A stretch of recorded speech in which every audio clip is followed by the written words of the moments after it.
answer all your questions. Okay, write it down on a piece of paper. Until then. So let's look at this particular slide. This is very interesting and how the SAP security portfolio is categorized as. So here you have, can you see my cursor moving around? Yeah. Okay, so we have the IT security application. In there we have the identity and access management, and you can relate it to the SAP security in general. This is actually categorized into 3 areas. So one is the identity and access management. You have your core vulnerabilities and a threat management.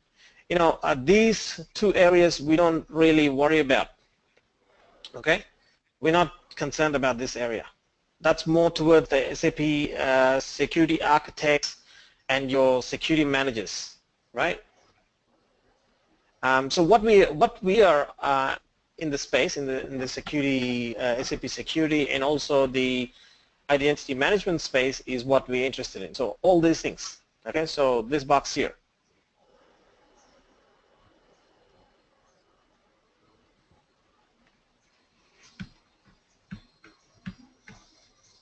So this box is what we're after, okay?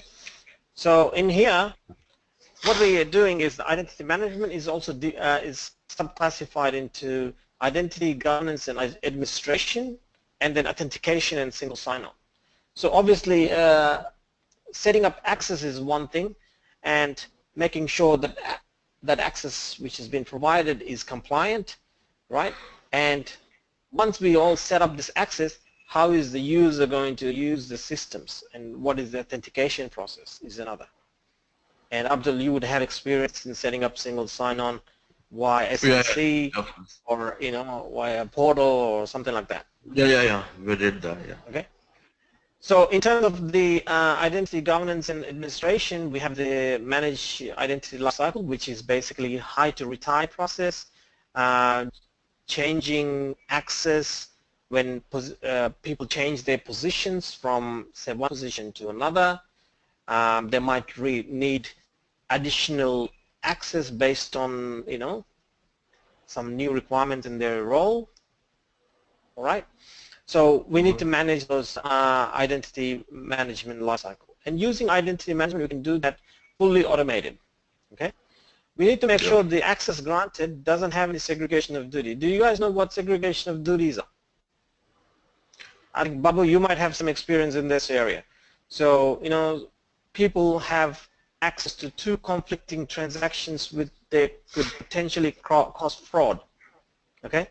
So you have access to raise a purchase order, and then you also have the access to receive the goods, right? So with that access, you could cause a lot of fraud. Okay? So we need to monitor the SODs and then make sure they then, either remediated or mitigated. So, either we take the access away from the users, or if there's a business requirement for the users to have this access, then what we'll do is we will mitigate it in terms of we will put some controls around particular risk or SOD. Okay? Emergency access is basically giving elevated access to some of the business users, and also mainly in the IT. I'm not sure if you heard of the SAP Emergency Access Management, otherwise known as Firefighter. That comes under this particular emergency access umbrella. Then we have your role management, whether it's technical roles, which is you created in the PFCG, or you have your business role model in GRC, or business role model in SAP IDM. And then also we're talking about reporting. It's always important to report on user, and previously we used to use SUIM a lot in the traditional space. I mean, even now we still do. And then what we do is we, giving information to our auditors on what access people have, information to our financial controller on what people can do with a certain transaction and everything else. So that's all covered in here. So these 2 are again subcategorized, and then these 2 can be achieved using the SAP IDM and the SAP GRC access control. right?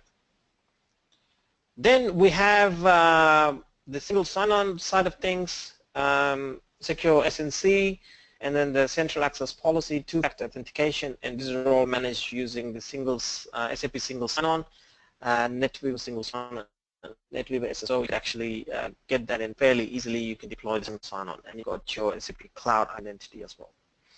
So now what we're doing is we are going in this area here. All right, we're narrowing it down to this area. In this area, we're going to focus mainly on the identity management side of things.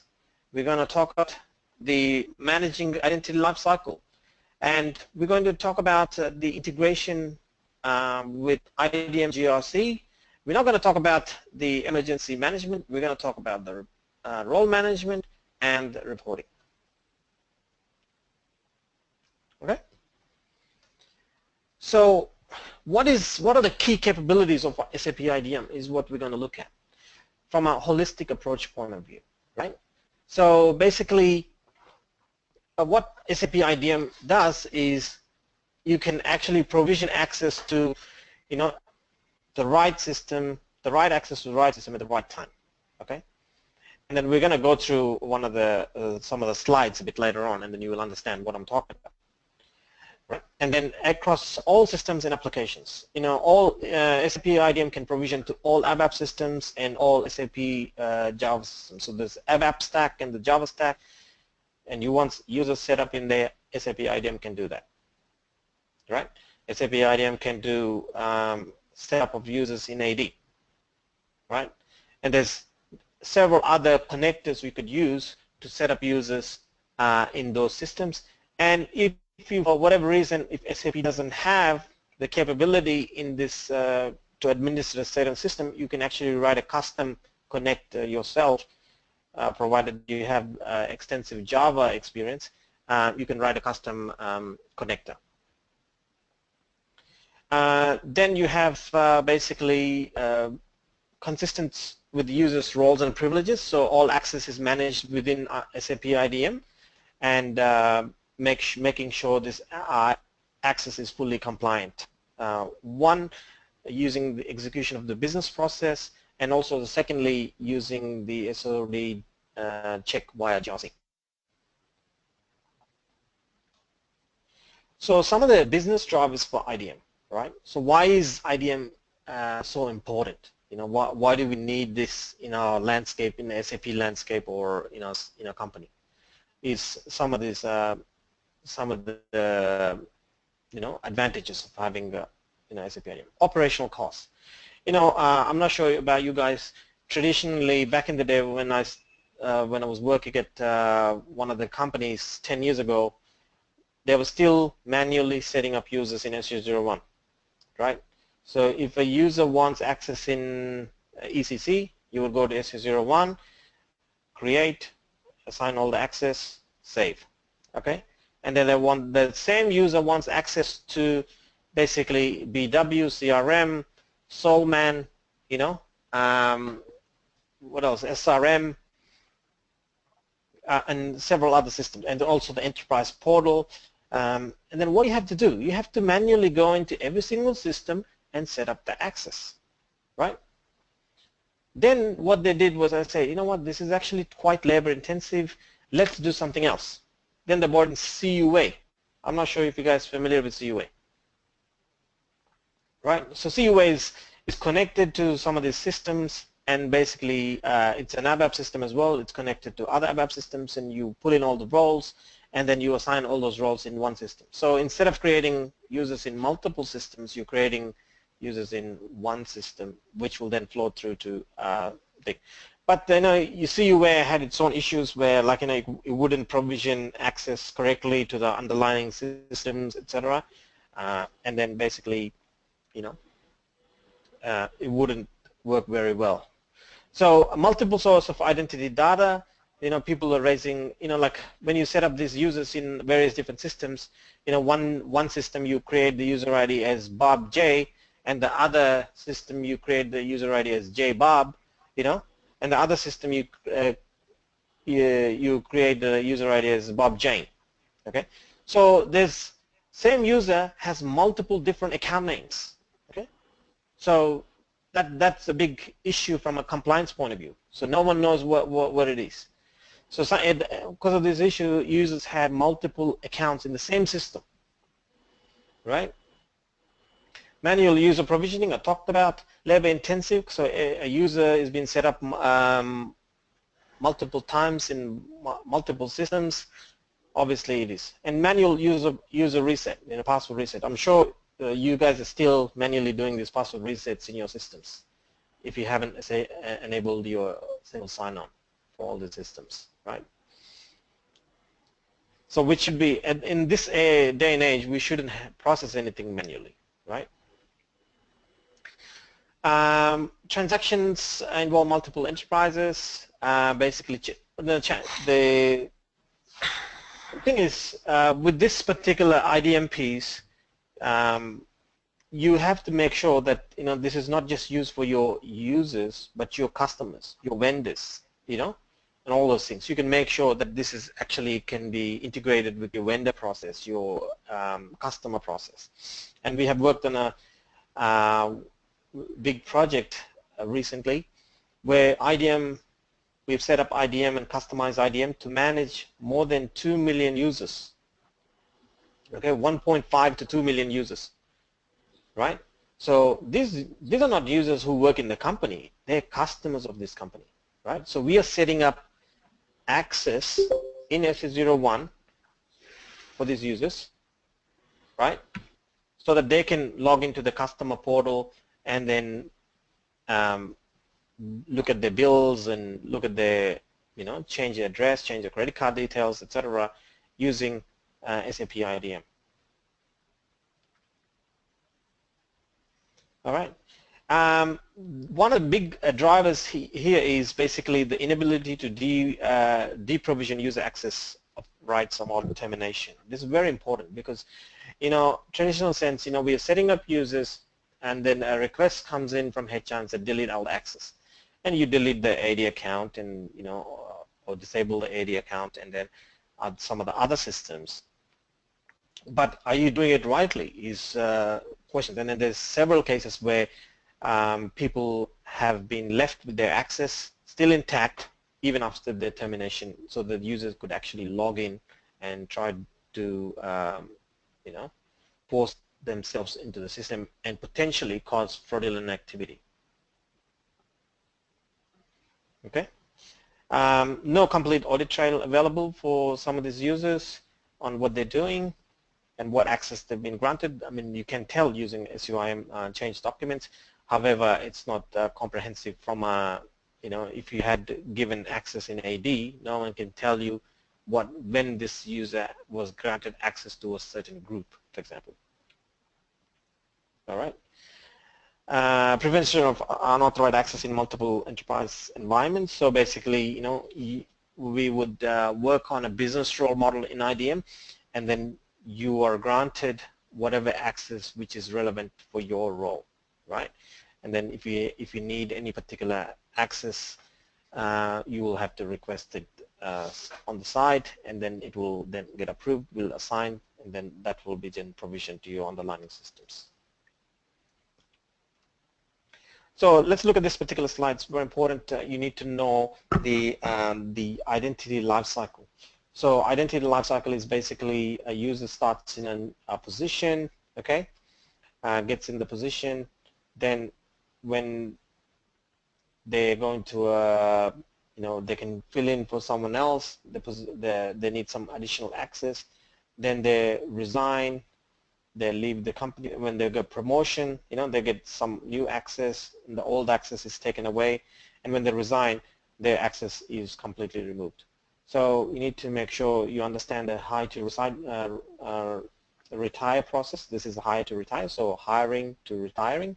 So traditional sense, and this is where IDM kind of has an edge in the automated world.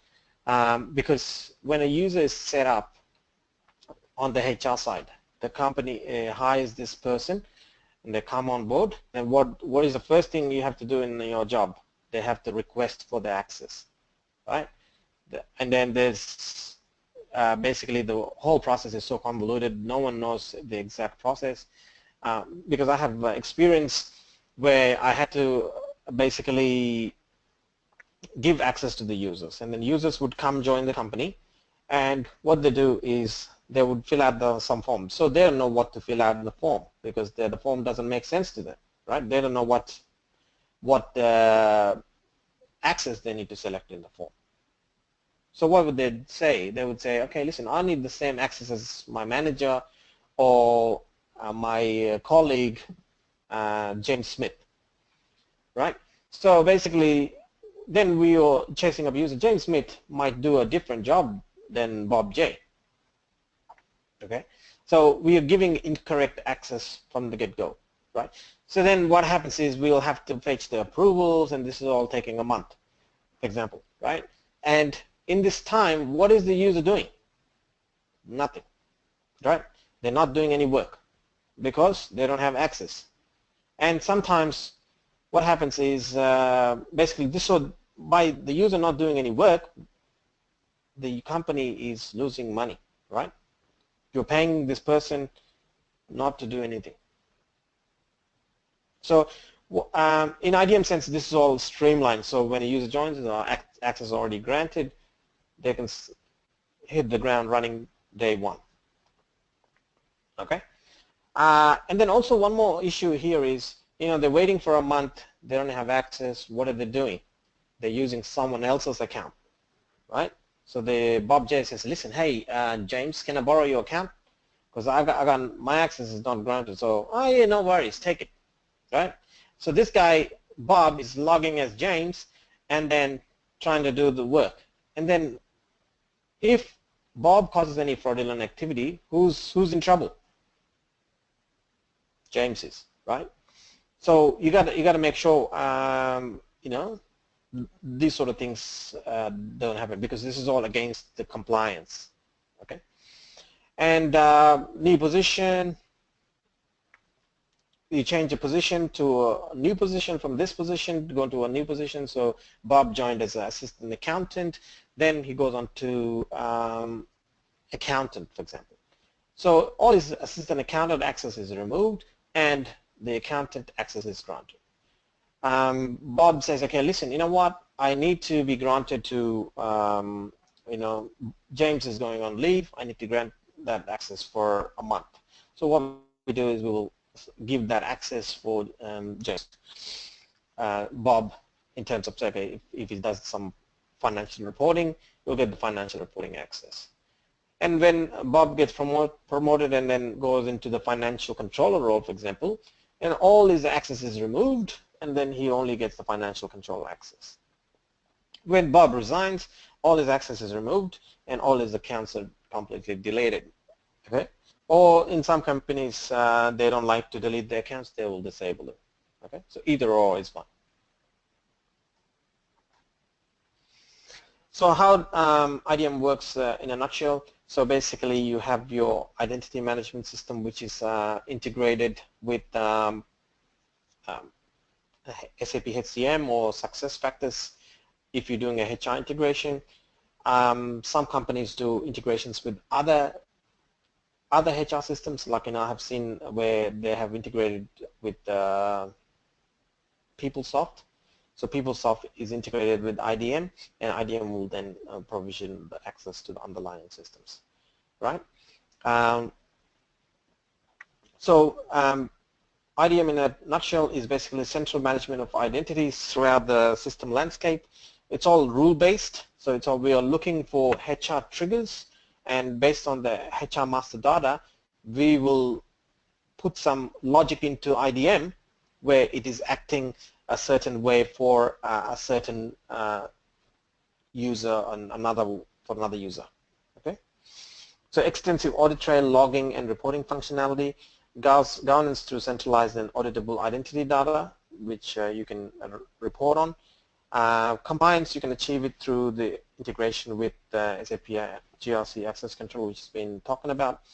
And then you can actually, with the access control side of things, you can actually try to mitigate the risks. the segregation of duty conflicts before you grant the access. And then we will look at it in a deeper flow a bit later on, okay, so that you'll understand.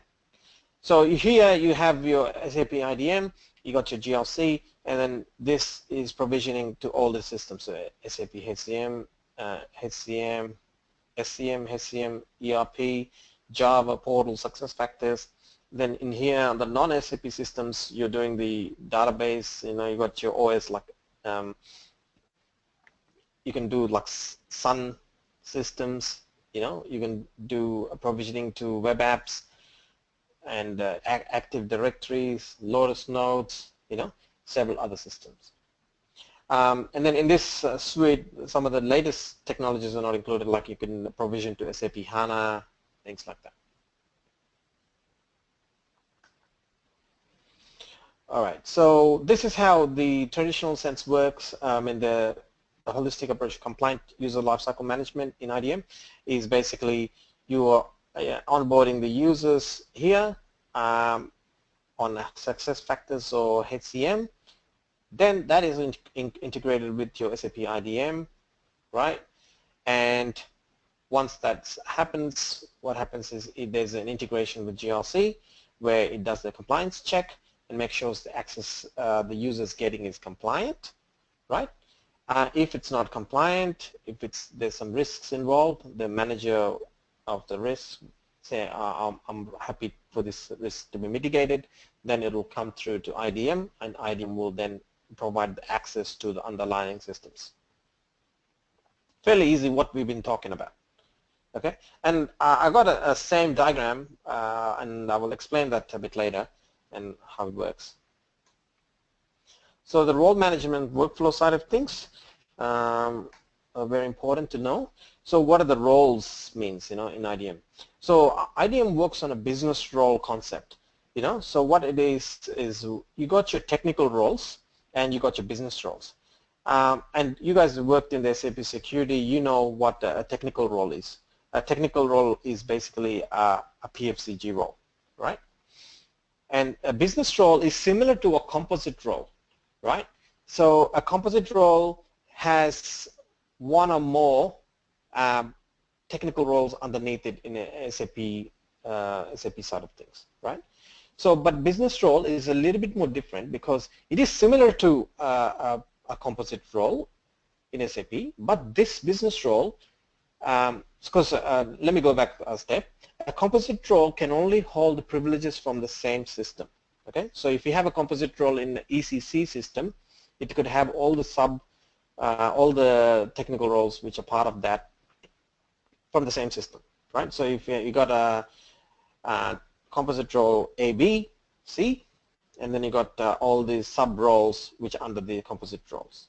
So instead of assigning 10 roles to a user, you assign one role to a user where the 10 roles are inherited by the composite role, right? So basically, because of that, it is a little bit easier for user management. However, then the advantage of business role is you can actually incorporate all these technical roles from ECC, all the technical roles from BW, all the technical roles from CRM, all the technical roles from AD, all the technical roles from Portal, and everything else, right? And that's how we set up the business roles. So basically, you have your manager role. For example, you have your manager, and then manager has got a manager role, manager technical role in the do the managerial stuff in ESS or MSS, and then his role is accounting. So he's an accounting person. So all the accounting relevant access. So he's getting all those underlying privilege to post GLs and opening close periods and whatever his responsibilities are, right? Then he has access to some of the other systems like Active Directory. He's got his email, he's got his portal role where he gets access to the ESS where he can do his own ESS stuff, and then also the MSS tab where he does the MSS stuff. Okay? Any questions? I just want to know that you guys are there. Yeah. Hello? Yeah, you guys are listening, right? So just wanted to check. Right. So basically, you read the system access information roles, authorization groups from the target systems, which are the underlying backend systems. Then you build a business role model based on what the user needs. Okay, and this one, the thing is, you have to keep it as simple as possible. Because we have done implementations where the new target state is actually more complex than the old version. Okay, the legacy state. So you need to make sure that it's all in it's actually simplifying the business process, not complicating it, right? So then you develop rules for the rule assignments. How do we assign? Say, for example, this accounting person start, right? How do we assign this accounting specific role, right? What are the triggers? What do we do, right? Where's the HR master data we use from? And how do we assign the manager role? Okay, what are the triggers for that? So we're going to go through all of that. And provisioning of the roles, through approval requests and manually. You can go into the IDM UI and start assigning access to the users as well, provided it's all approved. And then automatically, of course, via the HR-driven process, which is what we are looking at in the previous slide. Okay, this is the context-based business role management, reducing complexity. So what this means is, you have your business roles. So you have 20 roles in 1,000 factories, and basically you're creating 20,000 roles, right? So what you do is, I'm not sure if you guys know about the child and derived roles.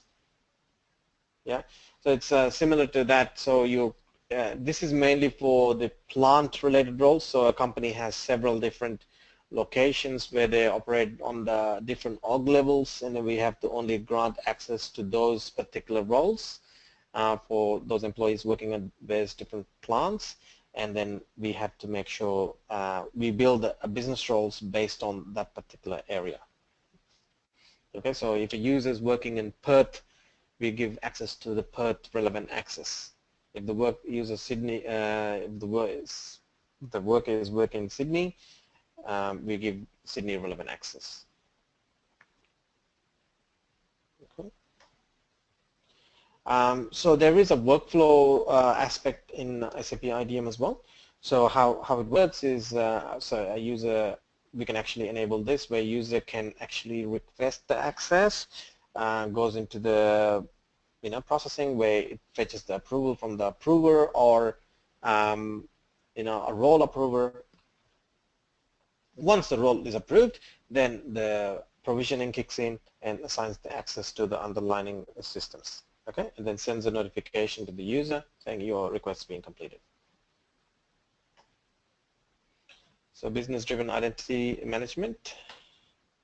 So integrations with SAP business applications. So as you probably see, SAP IDM can integrate with all these underlying systems where you have your success factors, you got your ECC, you got your HCM, you got your CRM, SRM, you got your transport management, you got your BI, SAP HANA, all these business applications, right? So all these integrations are possible, and then how to make it possible is what we're going to look at in the course.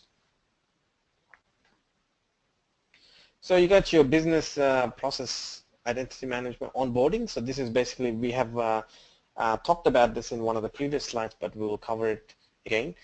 So Kim Perkins joins the company as a marketing specialist. So phase one is Kim gets hired. Then what happens is they will put this Kim's information into HR, and then HR, and also, you could do HR or success factors. Success factors you can only integrate it with IDM 8, not 7.2. So, it's depending on the system, they're onboarded onto this particular HR system on that particular date, on the date Kim starts. and HCM pushes this user into IDM. And based on the job, which is set as marketing specialist, it looks for the business role marketing specialist, assigns that business role, and then gets approval from the manager of the user. And this is this is optional. This step, getting Kim's manager to approve again, is not required, because Kim's manager might have approved this access as a part of the onboarding process, right? So it's not required, but however, you can actually incorporate this step into this area. Yeah, hi, sorry to interrupt here. Can we automate if any employee is getting hired based on the position? If ID will get created automatically, and certain business roles will be assigned based on his position. Yes, we can definitely do that, but we will save that question till later. But yes, we can definitely do. We can definitely done that, and then I have done it in several of my implementations as well. So so once the Kim's manager approves, then all the access is automated. So all the access is provisioned to the underlying systems. So his employees created in the HCM, ECC, CRM, portal, so they have access to all the relevant systems. Okay, and then now with the new, because you probably know SAP portal is getting decommissioned, or it's at the end of its life, and all the things are going on to Fiori and the new platforms, right? So, but Fiori works in a different way, but the authorizations you have to, there's a S_service roles authorization where you have to assign the relevant Fiori tile, and then you will get that access. And then we have done that as well as a part of our work. So this is basically Kim, after 2 years as a marketing specialist, has got promoted to the marketing manager, right? And then so basically Kim's manager submits all the details to the HR, and then they change the position in HR. Okay, so they're changing the position from marketing specialist to marketing manager, and comes into IDM, removes the marketing specialist role, and assigns the marketing manager role. And so basically the IDMs, and then removes all the marketing specialist relevant roles and assigns the marketing manager relevant roles. Okay. And Kim decides to leave the company, and basically all the paperwork submitted again. I mean, this happens a month in advance, or 2 weeks in advance. So they will set up, okay, on this day, Kim is going to leave the company in the HR system, and that on that day, SAP pushes that information into IDM. Then basically the account's disabled or deleted. And then once the user's access is deleted in IDM or disabled in IDM, all the underlying systems, the access is removed and deleted or disabled. Okay, so we're going to look at the compliant identity management a bit in detail. So what are some of the capabilities of IDM in terms of the compliant information? So this is basically showcasing the integration between SAP IDM and also the SAP GRC. So what happens is, okay, we use a request. Say for example, we go back to Kim, and Kim got some marketing access and marketing specialist access, and then she goes and decides to request some access to some sales, right? And then some sales access, and it comes into here, and then goes and checks with SAP GRC access control, the risk analysis there, and say, you know what, Kim, you can't really have this access because you have this access which is conflicting with this access in sales, okay, which could enable you to cause some fraudulent activity. And that basically goes on to the control owner, and if the control owner says, you know what, this is actually not bad, I'm happy with this to be granted to Kim. So he would approve it, then it would come into IDM, and then IDM would then provision that access to Kim, the sales access. Hi Manoj, I have a question here. In IDM, does it perform risk analysis at action level or permission level? IDM doesn't perform the risk analysis. It only sends the request to GRC, and GRC is the one who performs the risk analysis at both permission and action level. Okay, will it happen both at a time, or do we need to have to do some kind of settings in IDM or GRC? No, we don't do any settings on IDM. It's a setting in GRC itself. It's like a standard check, you know. It's a standard risk analysis check. That's what it will do. Okay, so it does that. Then, you know, integrations. So that's how this particular piece works. It's just basically, this is basically controlling the risks in the access provided. So this is the process. So basically, as I just spoke to about, I know user requests the access in IDM. IDM then sends a request to with this information, all the requested access. You could have the manager approval as a part of the workflow in IDM. Then it will send a request to the risk analysis, does the risk analysis, sends it to the risk manager, gets approved, gives back the risk status to IDM. IDM then creates the access and notifies the user or the manager, and the manager. Okay? Mano, I have one more query here. Sorry to interrupt. Here in IDM, the HR data will flow to IDM. So for the same employee, the manager's data also will be updated in IDM, or that needs to be done manually? Yeah, of course. So as a part of the HR integration, all the relevant information for that particular user will be transferred to IDM from HCM. And IDM will have that manager information. Okay. So the moment ID is getting created, the manager data will be updated automatically, and the approval flow will trigger to the manager as per the HR. That's correct. I mean, we see it only is in the relevant, you know, like only in the relevant cases, you know, in the use case.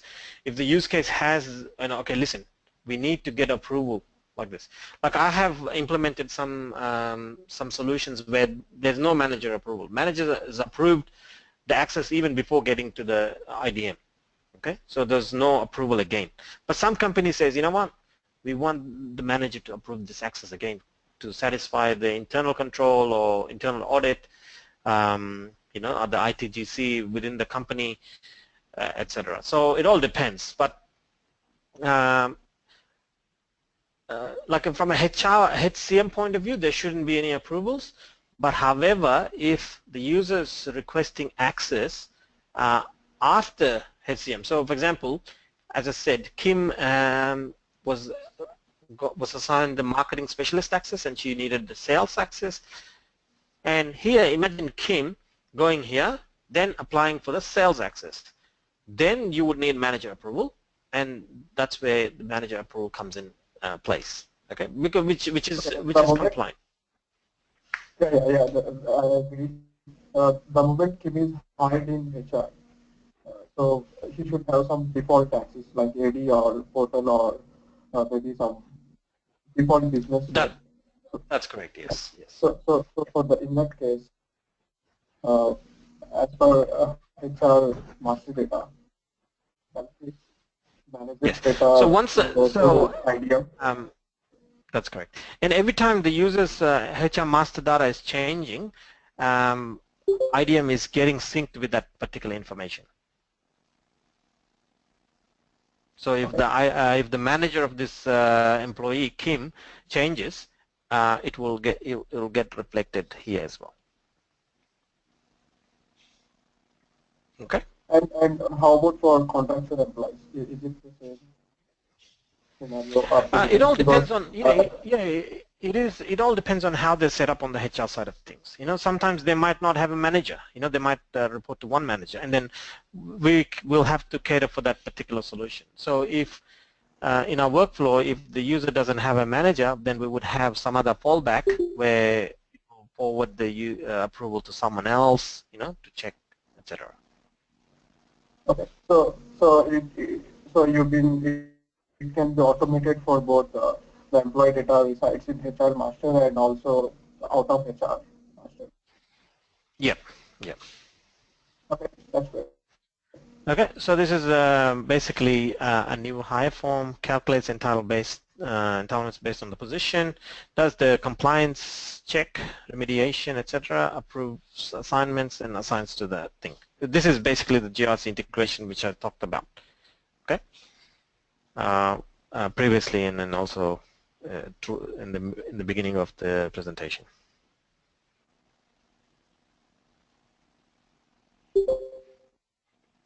So some of the reporting capabilities available in IDM.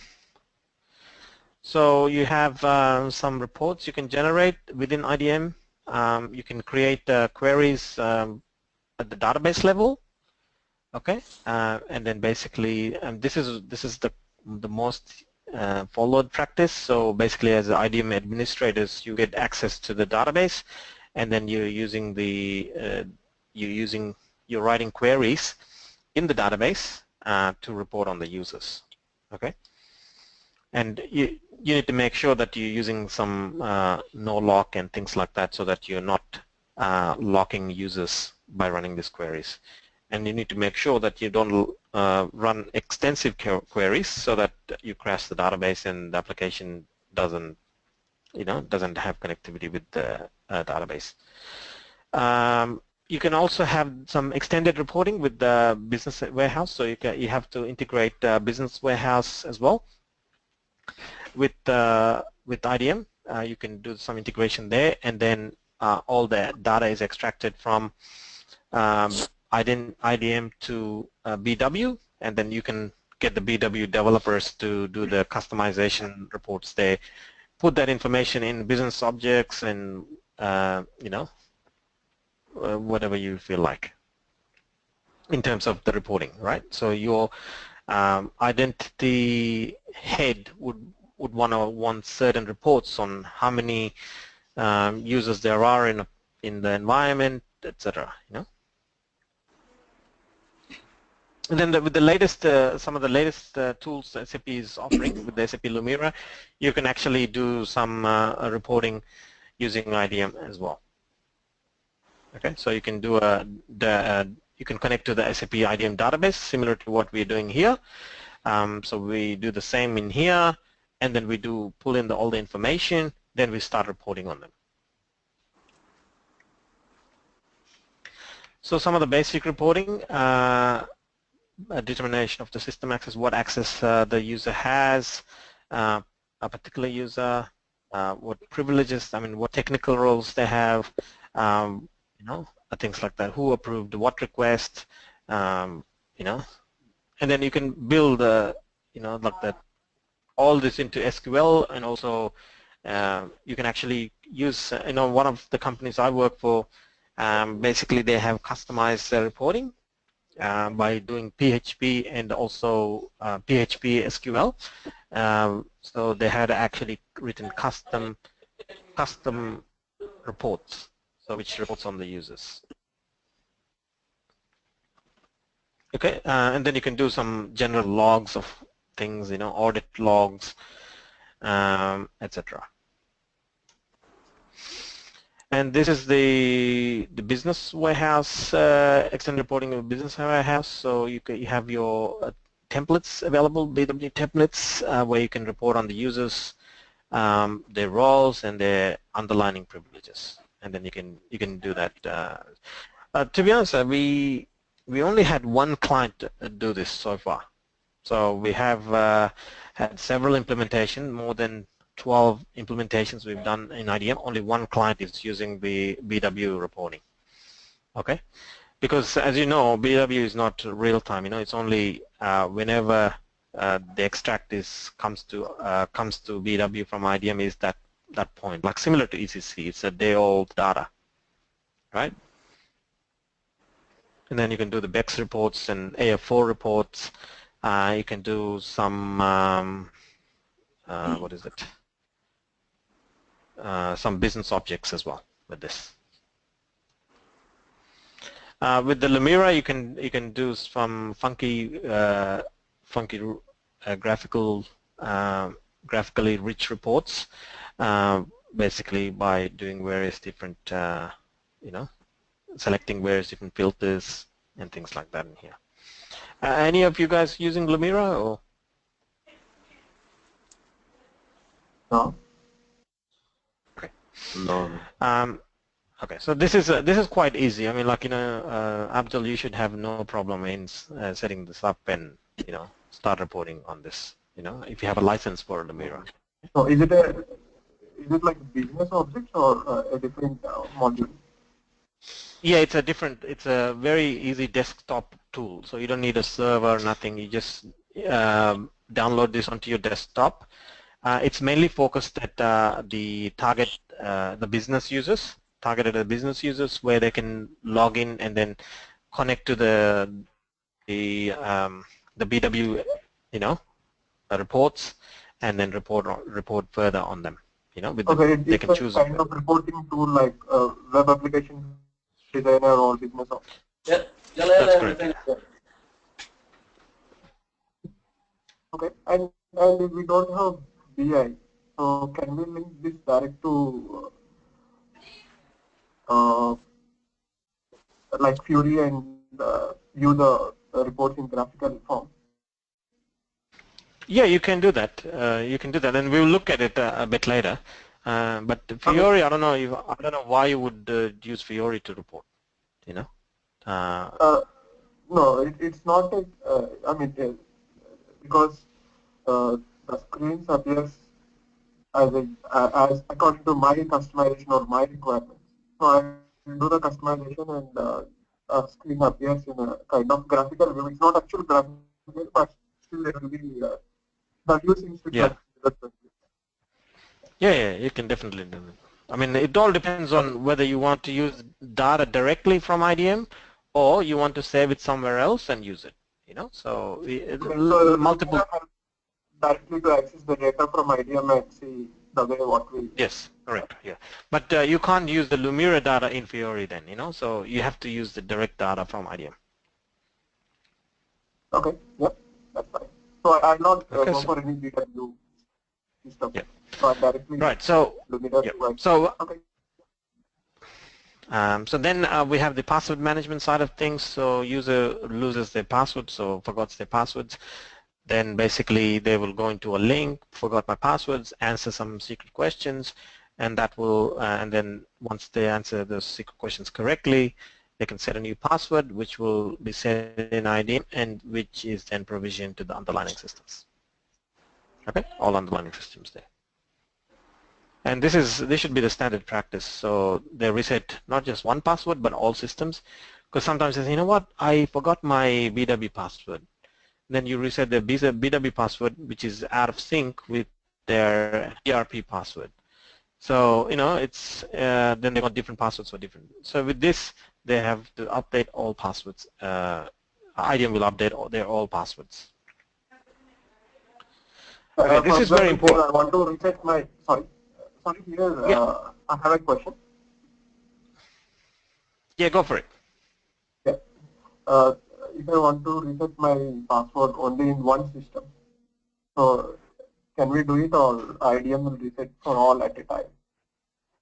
Okay, so the standard is IDM will reset in one system, in all systems. However, if you want to reset a password on only one system, then you'll have to you have to basically customize those tasks where you can actually reset a specific specific system at a time. Okay, so if you forgot your BW password, you go into this process, you select the system, then you can reset the BW system. And it's actually, this is actually available in the RDS. I'm not sure, Abdul, you came across this one. Okay, so it should be there. I saw that particular repository we can select and reset the password. It's there in IDM, RDS. Yes, correct. And I think the It's SAP only is standard. yeah, it is a standard in RDS, but not available in the standard version of SAP IDM. Okay, but the rumor is that they are going to make it available as a part of IDM as well, the standard IDM, so that this option is available natively, so the user can select the password and then and reset a specific system as opposed to RDS, is it IDM component or a different application? Yeah, SAP IDM RDS is a rapid deployment solution, right? So it's most of the things are already pre-configured, so you just install it and then do the connections and everything, and you're off you go. You're ready to roll with the database and everything else. But to be honest, and then it has some good features like this, you know, resetting one system at a time, and some other functionality which is not there in the standard IDM. I'm not sure why that is. The reporting is there. Yeah, so that's the advantage of it. But I think, to be honest with you, I think the standard one you can actually configure all these things in the same same amount of time. You know, if it takes to set up the RDS, it might take 3 to 5 days. You can actually, if you work efficiently, you can actually do this 3 to 5 days as well. Okay. So okay, guys, this is very important that you learn about this one, the solution in detail. So we're talking about the connectivity, right? So how we can integrate, where, you know, what are the integration options available for IDM. So this is very important you learn about this. So the connectivity framework. So from a database point of view, okay, you can set up IDM on the SQL Server. Not so much on Access database, but you can integrate, you know, you can read the data from Access and things like that. Obviously, Oracle DB2 and Sybase and HANA is fine. So Sybase, I'm not sure if you know, SAP acquired Sybase recently, and IDM 8 has some stored procedures specifically for Sybase, for tighter integration, okay, within IDM and the Sybase tool.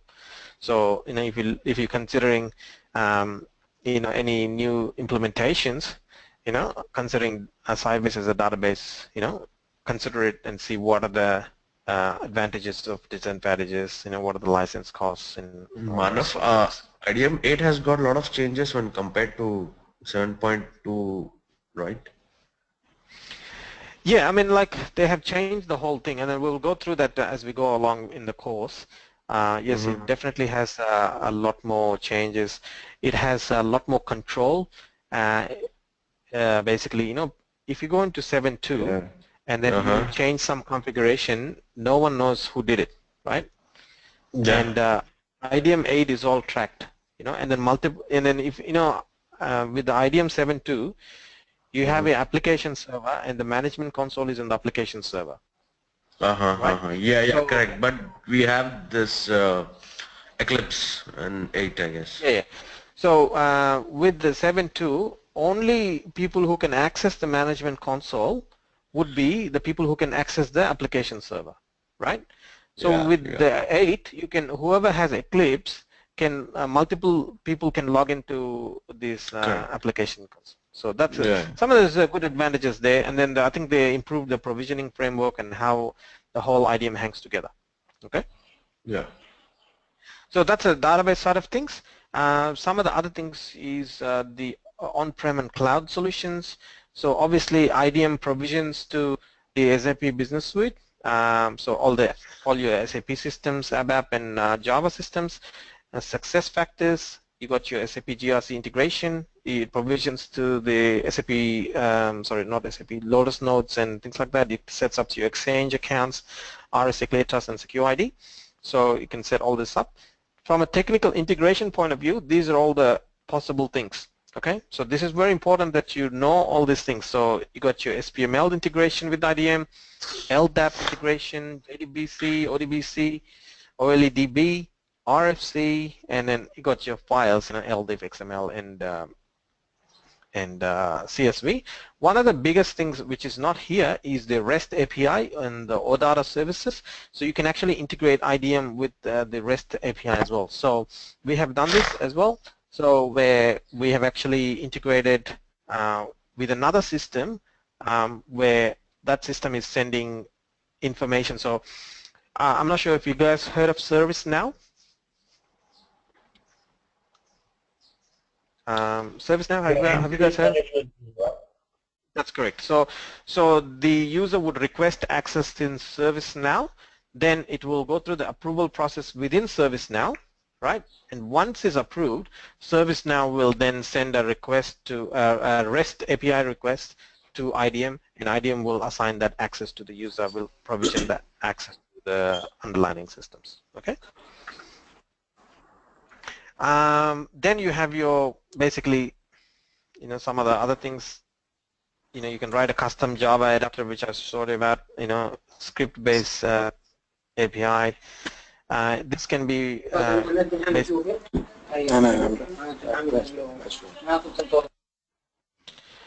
this is you can set this up in the Windows server environment or Linux or Unix environment. Some of the directory services are this, so you can integrate it with the Active Directory, Tivoli, a Novel E directory, Sun Java directory, and all some of the other directory services as well. Hello. Okay, so this is very important that you get hold of. Yeah. So this is very important that you get hold of all these things. Okay. So and you get some third-party connectors as well, right? And then you can, I think it's called as IDM Works, and then basically you go into IDM Works, and then you have some specific connectors for, if you want to, for example, I don't know if you heard of RACF, like IDM mainframe. So IBM, like mainframe relevant systems, and then IDM actually can provision to those systems using the third-party connectors as well. Okay. All right, that comes to the end of the training, so you can follow more about this particular course at this particular website. And that's